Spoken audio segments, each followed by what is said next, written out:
Welcome to the Best Choice Realty Monday night webinar. I am Virginia Everard. My official title is Business Development Manager. I am just the coach for the network.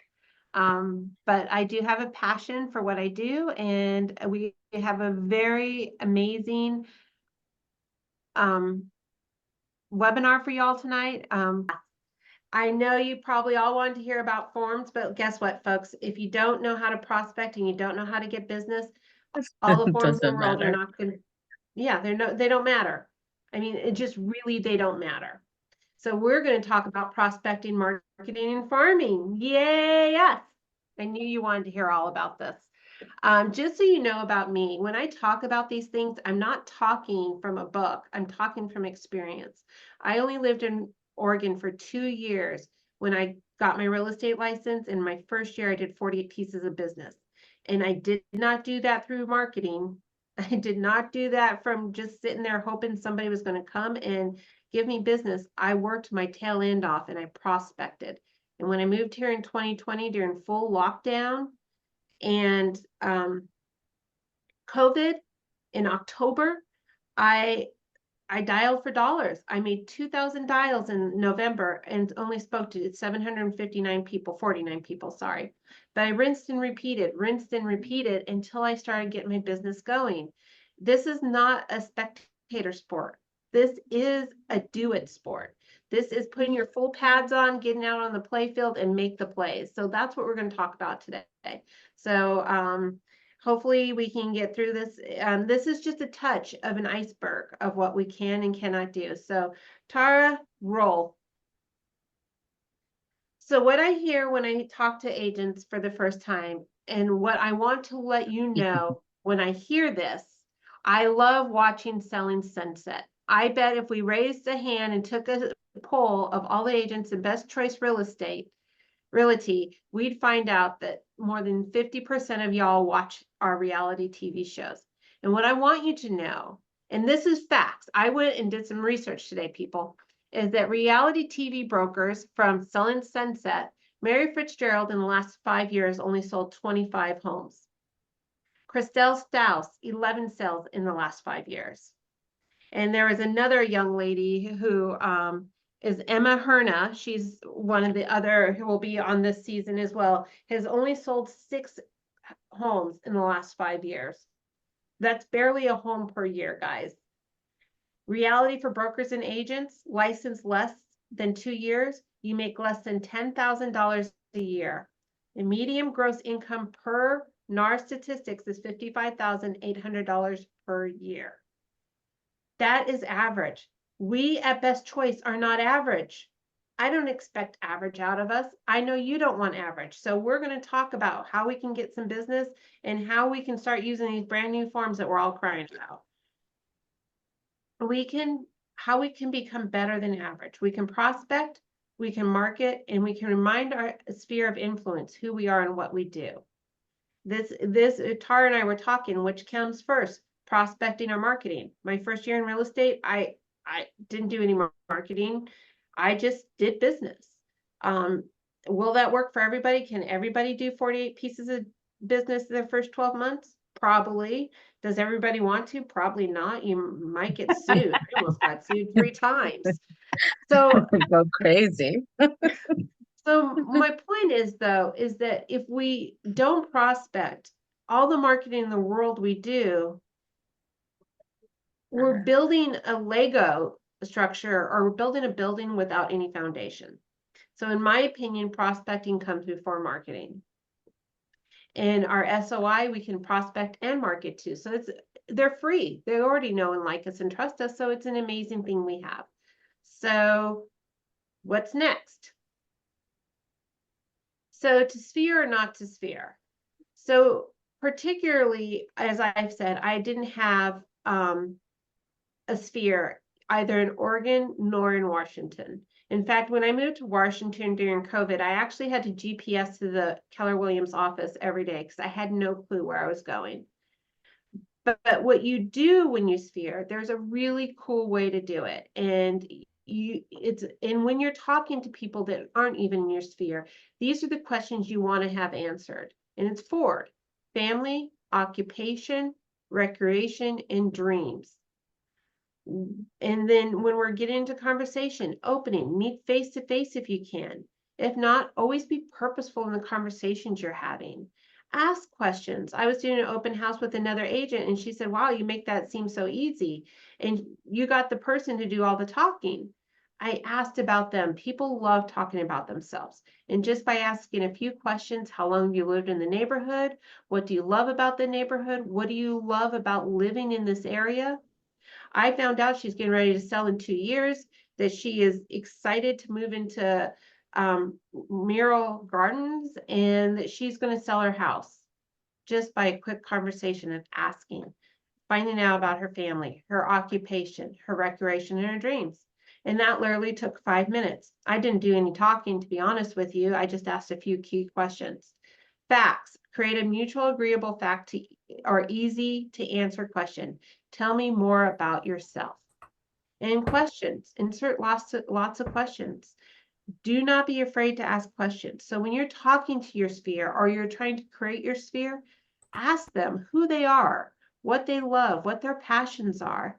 If you don't know them very well, go and do a little cheating on Facebook. Find out, what they did recently. If you went on my Facebook, you'd probably know right now that I spent almost 10 days. Well, I spent 11 days in Uganda and went on a safari, and had to squat to use the bathroom, and all kinds of crazy stuff that I never thought I would do in my life.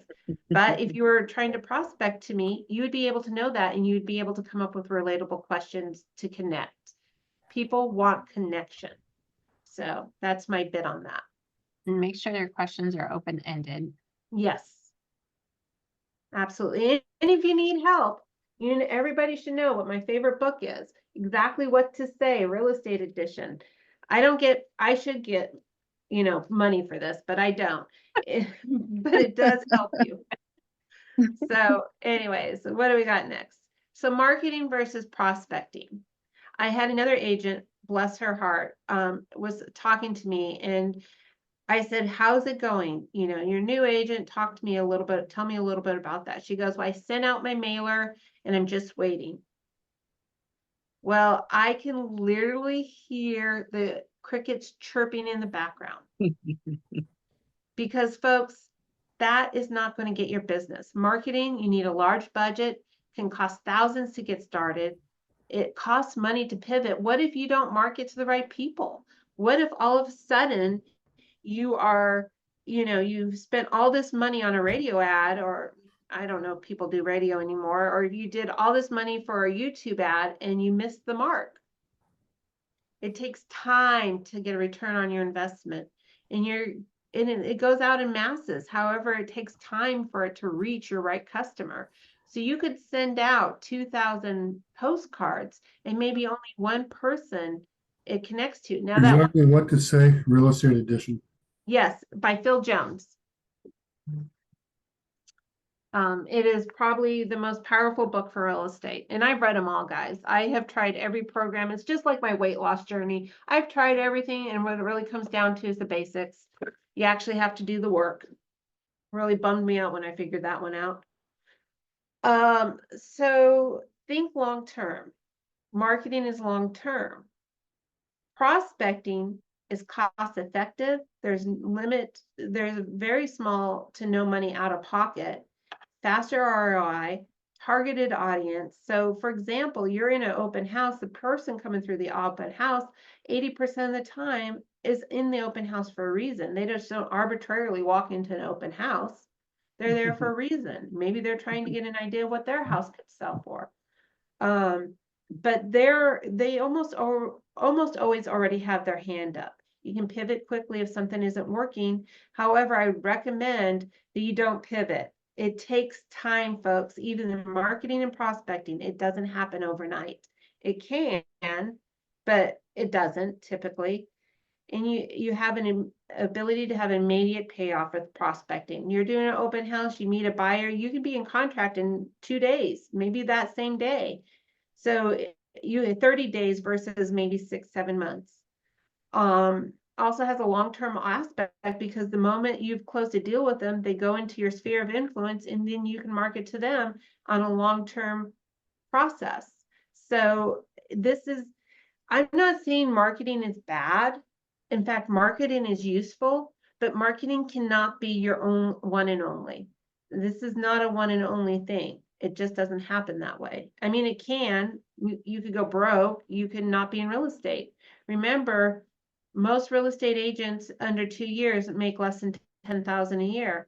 And it's because they forgot the prospecting aspect. And I'm sure you can all see how I'm pointing to my screen. You can't, but that's okay. And they focus heavily on marketing. I hear a lot of agents when they come into our firm, they're like, I need to get my marketing going. No, you need to be in conversations. Marketing can be second. You need to be in conversations. You need to be talking to people. And then you can market to them. But until you start having conversations, marketing is like burning money. So next. Okay, this is another thing I tell most of my agents, and you'll hear me say it. I believe we should all have t-shirts made for it. Make it ugly, not perfect. When I first got in real estate, I went to Bold, which is a Keller Williams thing. And then actually I wasn't even licensed when I went to Bold. Just to be clear, I just went because I wanted to see what it was about. And the coach there he took a piece of paper, much like this. He put his name on it, his information. He put on the back, houses that he had been showing or his clients were interested in. And he put the first name of his client and the amount they were pre-approved for, folded it up and went door knocking. It was just on a regular piece of paper. The font was kind of ugly, but he got business out of that. So I took that to heart. And once I was licensed, I went around my neighborhood and I took my ugly piece of paper and clients that I had found out of people's old database, dead clients, and they weren't dead, but they were dead leads, and put their first name, what I thought they were pre-approved for, houses in the neighborhood, what they'd sold for, and I knocked on doors. I got 2 listings out of that and a buyer. I made it ugly. I didn't make it perfect. And in fact, if you know anything about me, I'm far from perfect. And I don't even do the scripts perfectly, but I do it consistently. And so that's the message I want to put here. It's just make it ugly, not perfect. If you wait for perfect, you'll be also eating beans and rice the rest of your life, or maybe go to work at Starbucks. How agents find success, social proof, trust from past clients that refer me to their family and friends. Well, this comes with time again. This is why you prospect. This is why you do what you need to do in order to get business. Maintain relationships with my sphere, largely through social media, mail pieces, community events, networking opportunities, and stuff like that. What I really love is the social 30. I go on Facebook every day. I'm old. I'm 55 years old. I just had a birthday, so that, yeah, I turned 55. And so I'm on social media, I'm on Facebook. But what I do is every day I like 10 posts. Every day I comment on 10 different posts. Every day I DM people. And in fact, a girl who worked for me when I lived in Steamboat Springs, Colorado, has lived up in Marysville for the last 20 years. I saw she was moving back to Colorado. I said, hey, Suzanne, I see you're moving back to Colorado. That's really exciting. Would you be open to interviewing me as your real estate agent? She goes, Virginia, I'd love to, but my daughter's moving in. I'm like, awesome. But that's how keenly keeping up relationships is. I mean, I've always stayed in contact with her even before I moved to Washington, and she worked for me when I owned a business. So, but on social media, it's super easy to keep up with people. Longevity and experience. Guys, you don't have to know everything, but we have things like InfoSparks. We post the numbers on our Facebook page. Learn the market. Become a nerd to your market.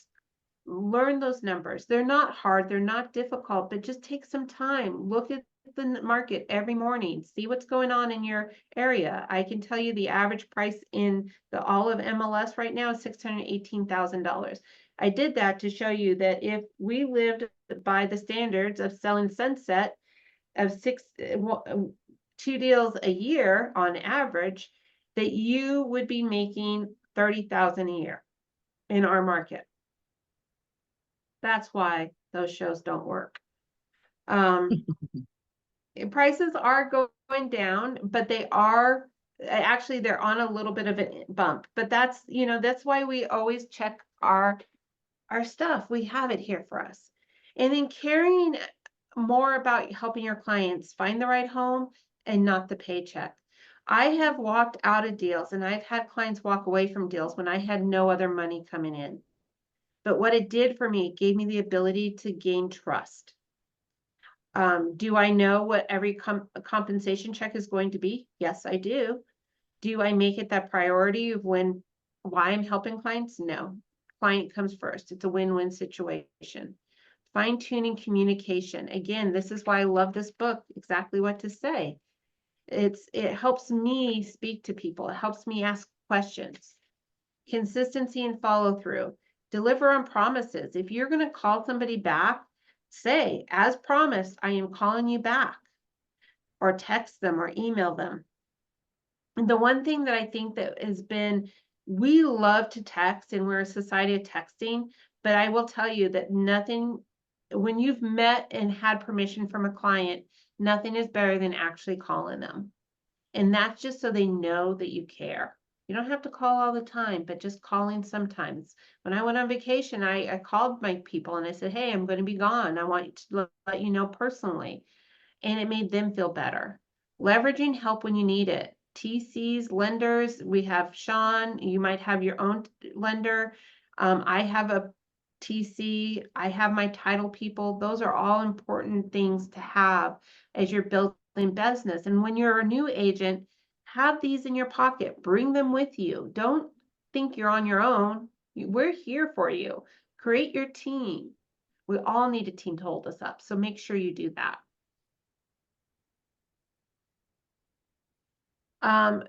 As you can see on the sign, the biggest, when they interviewed a bunch of agents, the biggest source of their business came from past clients in their sphere. That being said, you can't have past clients in a sphere if you don't prospect. So if we look at the rest of it, sign calls, open houses, for sale by owners, geographic farming, and expired listings are all a massive chunk. And again, you can't see me pointing, but I'm pointing to what we make, how we get business. So just keep that in mind, is that without one, you can't have the other. So as a new agent, that's when you fall back on us. Rochelle has years of experience and tons of sales. Candace has a bazillion sales.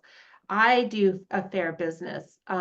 Tara is sold. We've all done business. So fall back on us. You're not alone. That's why you're part of a brokerage like us, is that we are here to support you. Use our numbers. So sources of prospecting. FSBOs, for sale by owners, that was the biggest chunk of my business back in Oregon. Expireds. Guys, everybody's calling expireds right now. Most agents stop at the second time or the first time. They never call back. It takes 7 times to break through. If you're not getting through, put on a nice outfit, put on your name tag, and go knock a door. In January and February, I knocked 45 doors, expireds, in all over Pierce County, and I got 5 appointments and 3, was it 40? It was probably 25. I'm exaggerating how many doors I knocked, but I got 5 listing appointments and 4 pieces of business, and I only did it for a month. So imagine what I would do if I did it all the time. But I didn't just stop there. I knocked the door, and if I talked to them, I sent them a thank you note. If I didn't speak to them, I sent them a letter, and then I called and followed up. So it's not something that none of this is passive. Circle prospecting, I mentioned that when I moved here, I dialed 2,000 numbers in November, spoke to 750 people, rinsed and repeated for several months until I broke through. My first deal was actually a FSBO when I moved here, just to let y'all know. Community outreach. If you're not from an area, join groups. Find what you're interested in. There's other people out there interested in it as well. I joined a ton of groups. I belong to whale watching groups. I belong to Slow as F runners. I belong to women over 50 in business. I've added myself to groups where I have an interest. Key relationships.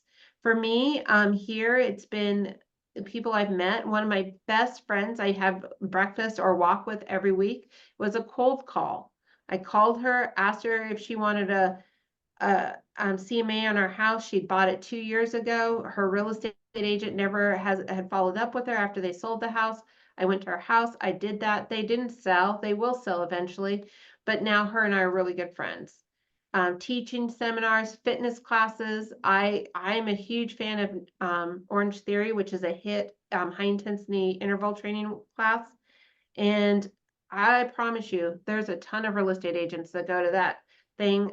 They're expensive, but I've had conversations with enough people there that when anybody who works there has a real estate question, they just come and talk to me. And it's not because I'm like, oh, I'm a real estate agent. It's because I ask about their lives and I've gotten to know them.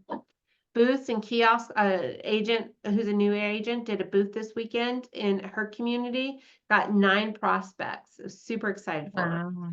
Internet leads, guys, we have Google, or not Google, Real Geeks for free. You're not in there using Real Geeks, and I can tell you nobody is because we have 2,100 unused leads in there. You are cutting your left arm off.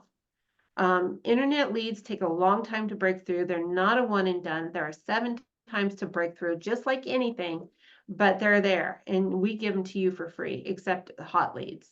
And then cold calling, that is the hardest one to do. It's gotten harder since robocalling became a thing and people are getting desensitized. But if you're cold calling people, call them 3 times in a row. They will always pick up on the 3rd time, and then just make the excuse you were trying to leave a voicemail. So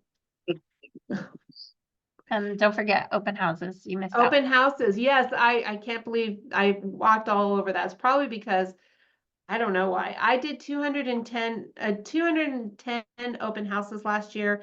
Of that 210, I got 21 deals out of that. That's almost a 10% return on my time. 10%. That's awesome. But did you notice the number there? I did 210. You can't just do one thing and it doesn't work and not do it again.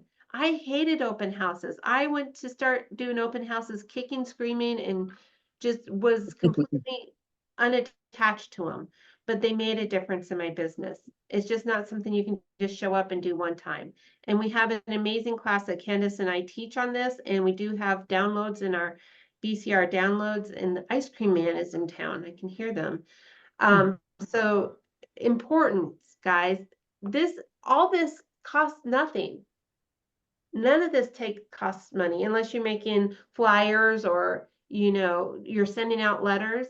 Imagine getting business from this and you've spent $200 versus $4,000 to market and send out to a farm of people that may or may not know you or care about you. I'm not saying don't do it. I'm just saying build your prospecting and then market to them. This is my bit of advice. Building your real estate business. This comes from our BCR Listing class. listing. And so personal database, open houses. If you're not using your CRM, if you don't have a way to keep track of people, you are putting yourself out of business quickly. I have used every CRM in the world. And when I first started, I used 3x5 cards. And in fact, if you went to my house right now, you would see a file 3x5 cards that I still go through every so often to make sure I haven't missed anybody from Oregon, because I still keep in contact with them. You never know when they might realize Washington's a better state. You never know. Open houses, absentee owners, renters, distressed homeowners, online website presence, walking farms, FSBOs, old expired listings. You should be going back to expired listings from 2 years ago, because if they didn't sell 2 years ago, they had a crappy agent and you need to figure out why. And you need to help them. Social media, local networking meetings. Okay, Zillow, I'll admit I use it for finding for sell by owners, but I don't use it for anything else. I do buy leads, just to be perfectly transparent through brevity, but I cannot tell you that any of my businesses come from that. It's just nice to have, I suppose. I let my team members use those. But anyways, those are some ways to build your business. Farming is fun because it is both prospecting and marketing at the same time. There are pitfalls to farming, making your farm too big, not following up with your farm, and one and done mailing. Again, I think I mentioned this, is that I had an agent speaking to me. She was excited. She just sent out her mailing and she's like, I'm just waiting for people to call me.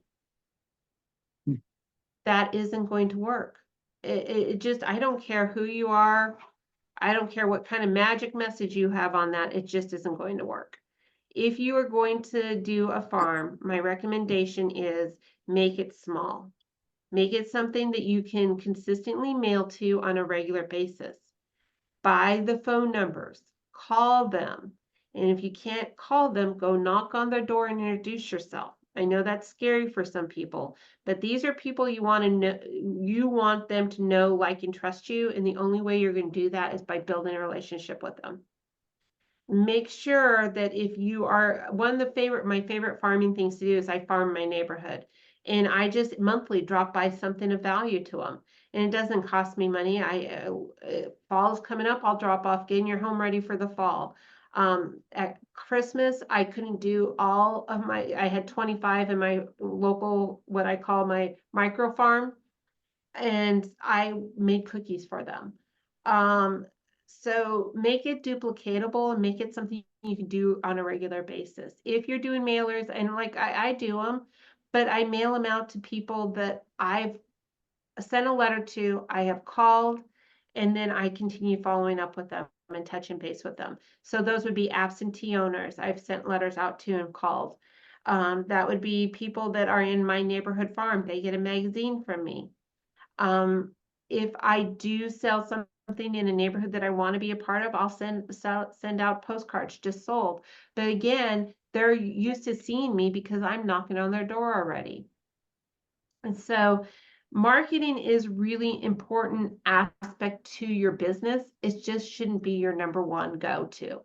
I just think it's a super expensive waste. I think you wait a long time for it to make any kind of difference. And then the key is consistency and time. You cannot, again, one and done does not work. It just doesn't. So 7 times to break through on a cold call or an online lead, 7 times to break through on an expired. And remember, most agents give up after the first or second call.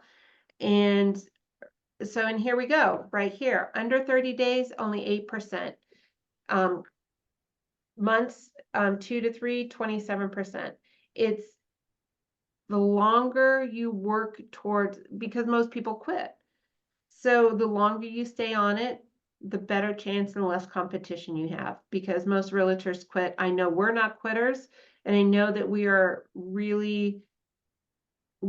above average. And I think that's a message I want you to hear, is that average is selling sunset.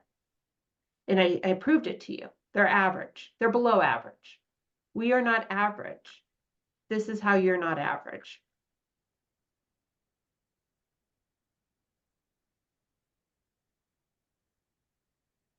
Obviously, we're here to help. Do we have any questions? Did I scare y'all away?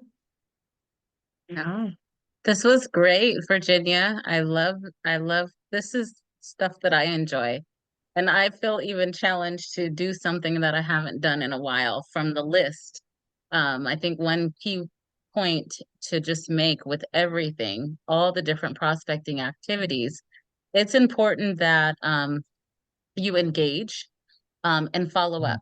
The key is going to be an engagement and follow up in everything you do, whether it's an open house, follow up. It's in an open house, you need to engage and have those conversations. If you're out networking, don't be like me sometimes and show up to a networking event and just don't engage. You've got to engage. Get out, speak, meet a new person, have a conversation with somebody. But I absolutely love this. This is my jam. Prospecting is my jam. It's how I built my business and it's how I continue to build my business, much like you, Candace. It didn't fall in my lap, right? I had to go Mm. out and I had to roll up my sleeves and I had to grind because at the end of the day, I knew if I didn't, we were going to be homeless. Yeah, yeah, And I know that seems extreme, but I'm the number one breadwinner for my family. And I know there's a lot of you out there that are feeling the same pressure. And I right. hear a lot of people say the market's slow. The market is slow for the people who aren't fishing. Right. Well, and I think too, just my other thought is there's a lot of people that are right now, you talked about just concerned with the new forms and what to say, Mhm. what not to say. So think about the people that have just kind of stepped back and are sitting on the sidelines. I'm sure right now, open houses for those that are selected properly are a great place to get business. And for whatever reason, we've got agents that have listings upon listings and nobody wants to do their open houses. And I guess you guys will be seeing me out here doing a few open houses myself, prospecting for new business because I can only imagine, you know, it's almost like there's this big noise, right? There's still buyers out there. There's looky-loos but there is also buyers out there and they can't get their agents to, Return a phone come call. up and, speak up and have the phone call, right?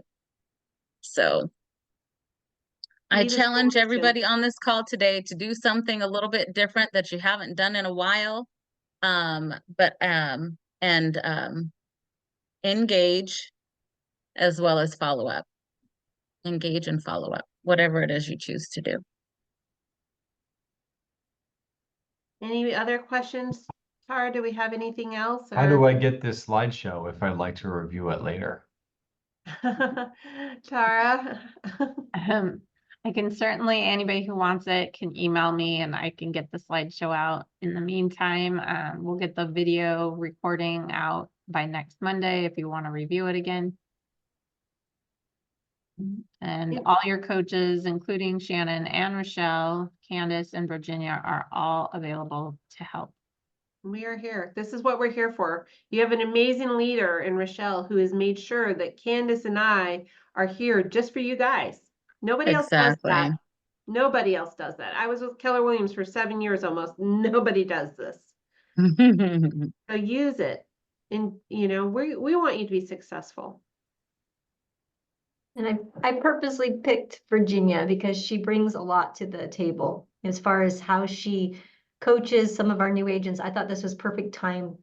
A lot of people are struggling, trying to figure out how they're going to be able to overcome, and they're thinking they're getting Too ahead of much. themselves, right? They're just like, Mhm. they're getting too much in their head, and really it's coming down to some of the basics. And Virginia, I said, I didn't know if I was going to make it back in time. I had been out of town for the weekend. And so I told Virginia, I said, you're on deck. And she did a great job of giving us the basics and just really opening herself up to vulnerability of what it took for her to do that type of business. And that's a lot of business to do in a short amount of time. But it was hard work. I think she would agree to that. But it's doable if you put Doable. your mind to something, it can be done. So I appreciate all of the work you put into this. And Tara, thank you so much for helping out Yes. tonight. Tara's amazing. Anything else? If you guys need an accountability partner, let me know, let Candace know.